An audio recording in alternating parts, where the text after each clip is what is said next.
All right, I'm going to show you how to play a game of solitaire. And this is a 10-speed solitaire.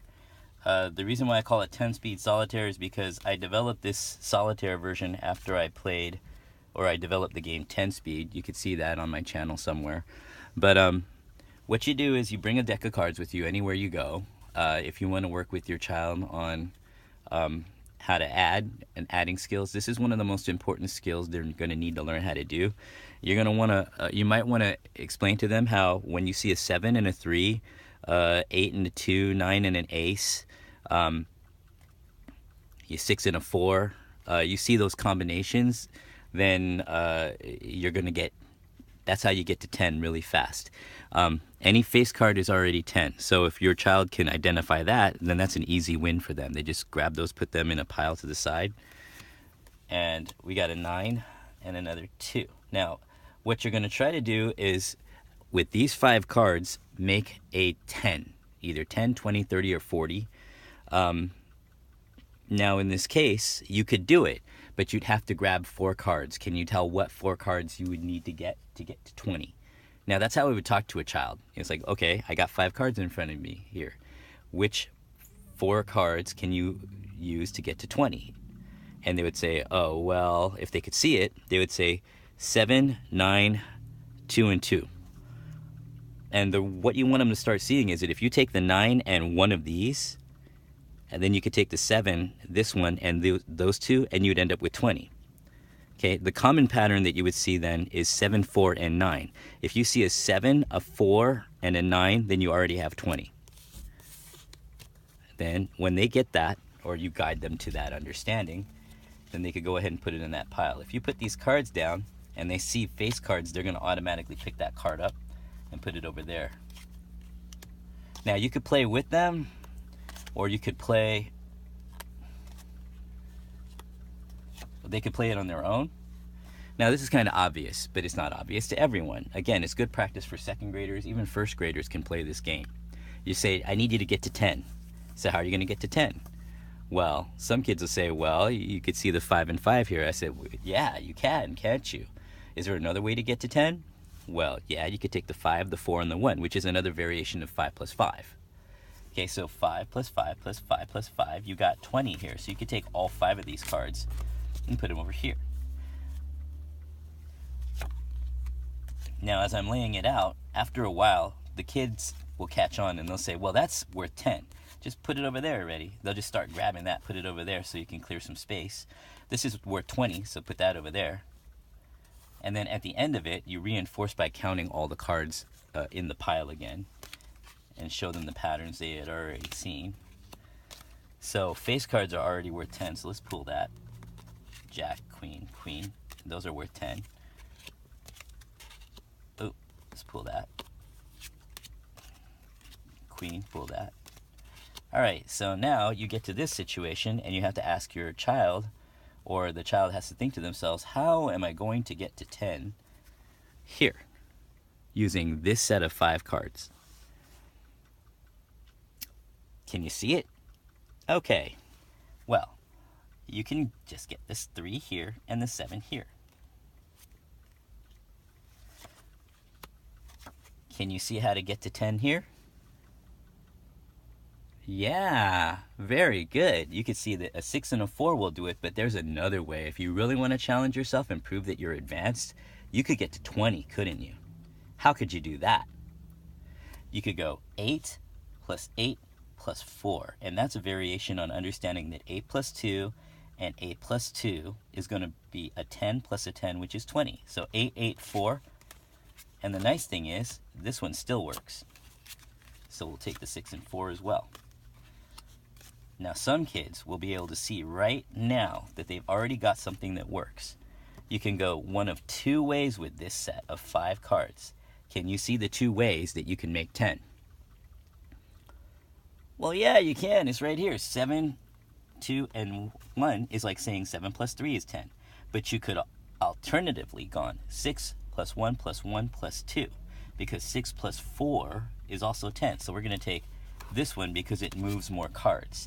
And when you move more cards, then you can place out more cards. Oh, king, automatically move it up. Oh, that's a 10. Oh, that's already a 10. Oh, that's already a 10. Can we get to 10, 20, 30, or 40 with any combination of these 5 cards? I already see it. I don't know if you can see it, but I already see it. I can get to 20 using 3 cards. The combination would be 9, 5, and 6. Why? Because 9 plus 11 is going to give me 20. 5 and 6 is 11, so I have to know that 9 plus that 11 is going to give me 20. Some of you have already seen it. Some of you already know what you have to do here. If you don't know,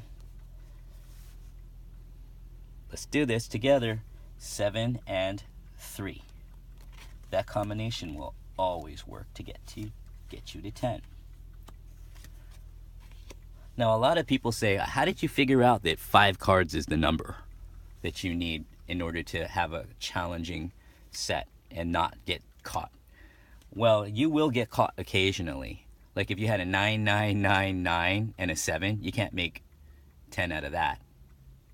No combination of 9, 9, 9, 9, and a 7 is going to work. So you'd have to throw one of the cards out. I'd throw a 9 out and then see if I can get lucky and either get like, a 3 so I can match it with the 7, or an ace to match it with the 9, or a 2, and then I could match the 9 and the 9 with the 2.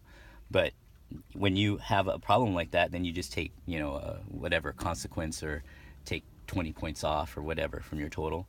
But with this, it's very good solitaire because usually you could find something. And in this case, did you find something already while I was busy talking? You should have seen that you can go 6 plus 4.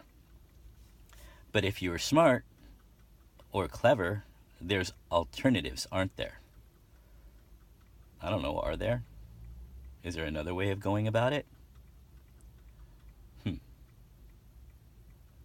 Maybe there aren't.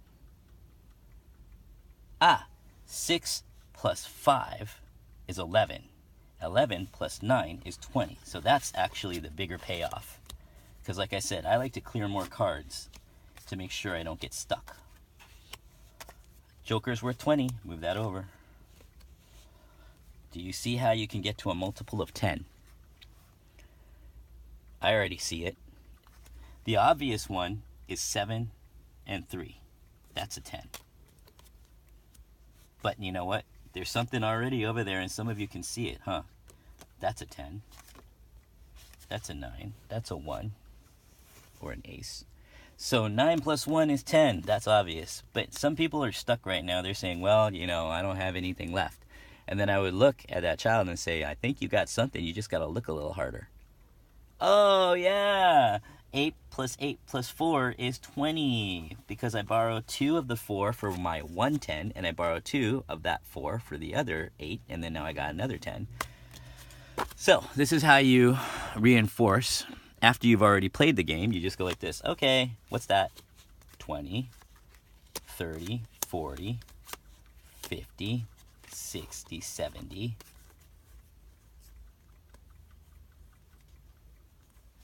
That one's 80, 90, 100. Make one pile of 100. Just to be nice and neat and tidy. So that's my one bundle of 100. 9 plus 11 was 20, 30, 40, 50, 60, 70, 80, 90, 200. So this is great solitaire for a kid. Kids like to play this.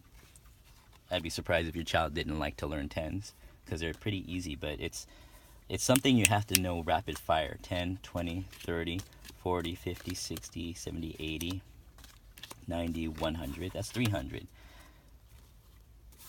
Now, if it's done correctly, there's already going to be a multiple of 10. It's like 300 something. So let's figure out what that's going to be if we use all the cards. 10, 20, 30, 40,